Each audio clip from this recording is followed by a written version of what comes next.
আজকে সকালে কাজে বেরোনোর পর এমনটা আমার সাথে হবে সেটা আমি কখনোই ভাবিনি।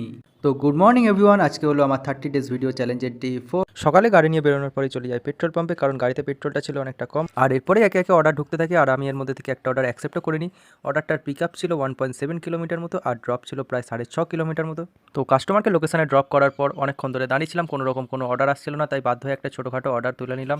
এই অর্ডারটা ড্রপ লোকেশন ছিল মাত্র 2 কিলোমিটার, আর এই অর্ডারটা ঝটপট কমপ্লিট করে দেওয়ার পর একে একে সব রকম বড় বড় অর্ডার ঢুকতে থাকে।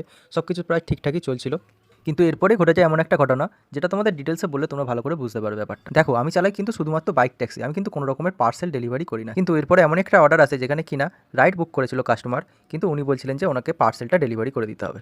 দেখো, আমি কিন্তু চাইলেই ওখানে রাইডটাকে ক্যান্সেল করে দিতে পারতাম, কিন্তু আমি ওটা করিনি, কারণ কাস্টমারটা ছিল অনেকটাই বয়স্ক এবং তিনি আমাকে বললেন যে বাবা, আমি তো ঠিক বুঝতে পারিনি, পার্সেলের জায়গায় আমি রাইডটা ভুল করে বুক করে দিয়েছি, তুমি যদি একটুখানি ডেলিভারি করে দিতে আমার খুব উপকার হতো। আর তার জন্যই আমি পার্সেলটাকে ডেলিভারি করেছিলাম, যার ফলে আমার ইনকামটা আজকে একটু কমে গিয়েছিল।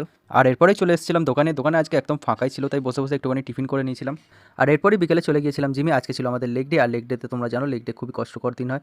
আর আজকে করেছিলাম হেভি স্কোয়াড, প্রায় 100 কেজি দিয়ে এখানে স্কোয়াড করেছিলাম আমি। আর এরপর করেছিলাম হেভি লেগ প্রেস, আর তার সাথে করেছিলাম লেগ এক্সটেনশনও। আর আমি যে কটা লেগের এক্সারসাইজ করেছিলাম এগুলো একদমই বেসিক এক্সারসাইজ, তোমরা চাইলে তোমাদের লেগের এক্সারসাইজের দিন এগুলো করতে পারো, আশা করি ভালো রেজাল্ট পাবে। আর আজকে লেগ মারার পর ভাই অবস্থা আমাদের খুবই খারাপ হয়ে গেছিলো, তাই জন্য বিকেলে আর কোনো রকম ভিডিও করতে পারিনি।